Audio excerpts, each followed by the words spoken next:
آپ دیکھ رہے ہیں نیوز انسائیڈر 24/7۔ آئیے نظر ڈالتے ہیں دیش اور دنیا کی 20 بڑی خبروں پر۔ ایران کے وزیر خارجہ سید عباس عراقچی نے عمان کے سلطان ہائتھم بن طارق ال سعید سے ملاقات کی، جہاں دونوں جانب نے خطے کی تازہ صورتحال، روابط بہتر بنانے کی کوششیں اور جاری تنازعات کے حل پر بات چیت کی ہے۔ وہیں اسی دوران ایران نے اپنا موقف واضح کیا اور عمان کے کردار کو سراہا، جو کہ مکالمہ کو فروغ دینے اور خطے میں امن اور استحکام کے لیے اہم سمجھا جاتا ہے۔ ایران کی خفیہ وزارت نے بتایا کہ کرمان میں اینٹی وار ریلی پر فائرنگ کرنے والے دہشت گردوں کو گرفتار کر لیا گیا۔ بیان کے مطابق سیکورٹی اداروں نے IRGC اور پولیس کے ساتھ مل کر آزادی اسکوائر میں حملے کرنے والے سینٹرل ملزم اور اس کے 3 ساتھیوں کو پکڑا، جن میں کہ 2 مرد اور 1 خواتین شامل رہی۔ حملے میں 2 افراد اور 1 کم عمر کی لڑکی زخمی ہوئی۔ حکمران اداروں نے کہا ہے کہ ملزمین سے ہتھیار، گولہ بارود اور دھماکہ خیز سامان بھی برآمد ہوا، جبکہ یہ لوگ ایک پرو مونارکسٹ گروپ سے وابستہ بتائے گئے۔ اسلامک ریولیوشنری گارڈ کارپس کی جانب سے بتایا گیا کہ اس کی اسپیشل فورسز نے زنجان پروونس میں امریکہ کے 3 GBU 57 بنکر بسٹر بامز تباہ کر دیے اور 1 کو محفوظ طریقے سے ڈیفیوز کر دیا۔ بیان کے مطابق سیز فائر کے دوران ہی ان ایکسپلوڈڈ اسلحہ کی صفائی کے آپریشن میں ہزاروں چھوٹے دھماکہ خیز حصوں اور کئی میسائل اور راکٹ بھی برآمد اور نیوٹرلائز کیے گئے ہیں۔ وہیں IRGC نے بتایا کہ یہ تمام اسلحہ US اسرائیل حملوں کے دوران گرایا گیا تھا، جس سے کہ اب محفوظ بنا کر خطرہ ختم کر دیا گیا۔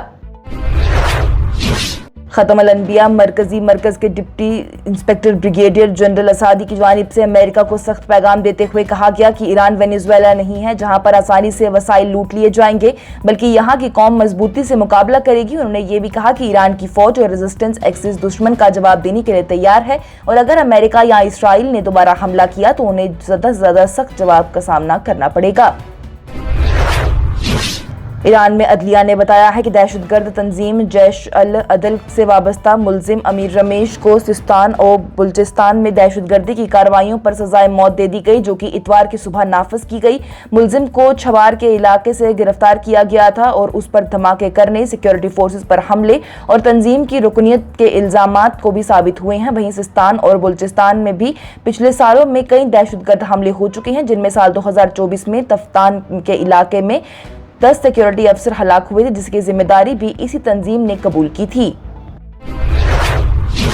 اسرائیلی فوج نے سیریا کے جنوبی علاقے دارا اور کنیترا کے کئی گاؤں میں داخل ہو کر تلاشی لی ہے اور عارضی چیک پوائنٹس قائم کیے۔ رپورٹس کے مطابق جملہ گاؤں میں 10 فوجی گاڑیوں پر مشتمل قافلہ داخل ہوا، جبکہ کنیترا کے مختلف علاقوں میں بھی ٹینکس اور فوجی گاڑیاں تعینات کر دی گئی۔ اسرائیلی افواج نے کچھ دیر بعد واپس جا کر مختلف مقامات پر اپنی پوزیشن بنا لی اور گزرنے والوں کی تلاشی بھی لی ہے۔ اس کے علاوہ ہومس کے علاقے میں بھی ایک شہری کو گرفتار کیا گیا۔ یہ تمام کارروائیاں 1975 کے معاہدے کی خلاف ورزی قرار دی جا رہی ہیں، جبکہ رپورٹس کے مطابق اسرائیل اب تک جنوبی سیریا میں 800 سے زائد خلاف ورزیاں کر چکا ہے۔ امریکہ کے صدر ڈونلڈ ٹرمپ نے وائٹ ہاؤس ڈنر میں فائرنگ کے واقعے کے بعد سیکرٹ سروس کی تیز کارروائی کو سراہا اور بتایا کہ مسلح حملہ ور کو فوراً قابو کر لیا گیا۔ ان کا کہنا ہے کہ حملہ ور کیلیفورنیا کا رہنے والا ہے، جبکہ واقعے میں ایک افسر زخمی ہوا، لیکن اس کے بلٹ پروف جیکٹ نے واضح اسے محفوظ کر دیا۔ ٹرمپ نے CCTV فوٹیج جاری کرتے ہوئے سیکورٹی کو مزید مضبوط بنانے پر زور دیا اور مستقبل کے لیے زیادہ محفوظ انتظامات کی بھی بات کی۔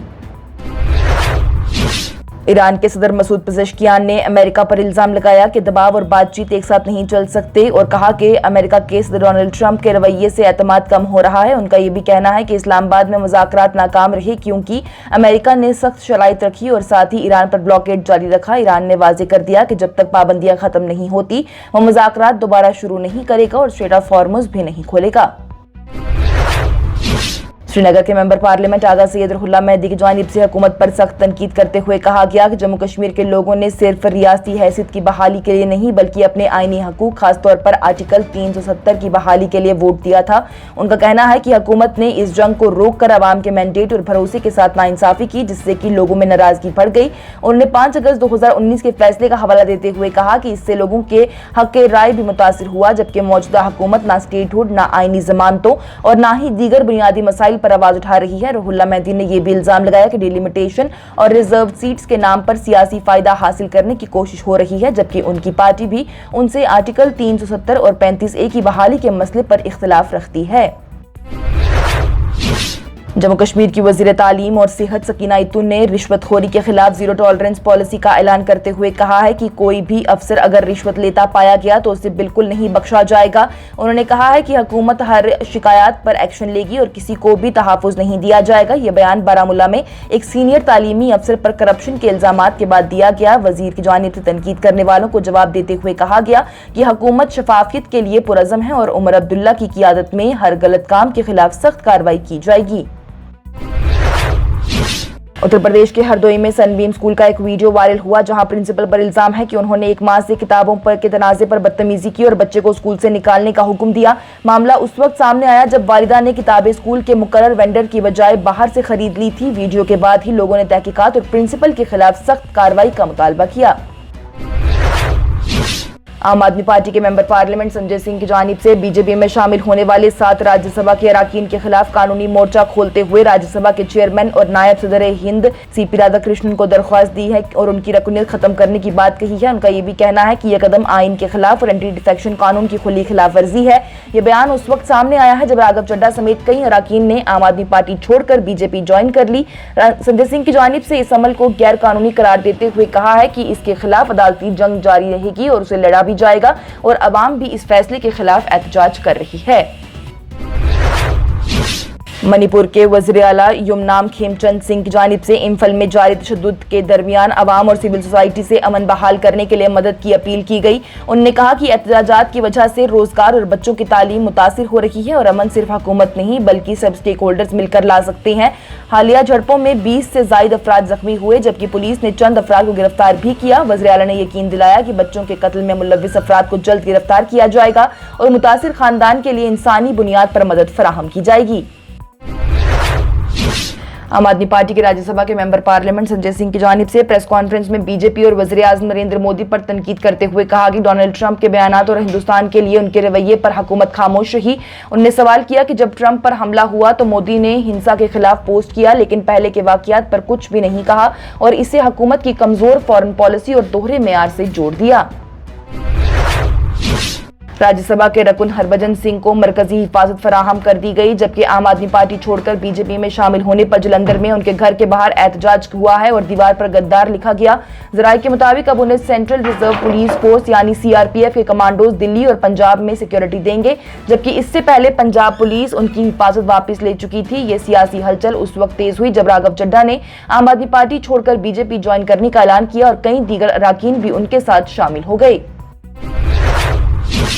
ऑल इंडिया मजलिस-ए इत्तेहादुल मुस्लिमीन के सरबराह असदुद्दीन ओवैसी की जानिब से बंगाल इंतखाबात से पहले टीएमसी, कांग्रेस और लेफ्ट पर सख्त हमला करते हुए इल्जाम लगाया गया कि इन जमातों ने मुसलमानों को सिर्फ वोट बैंक के तौर पर इस्तेमाल किया।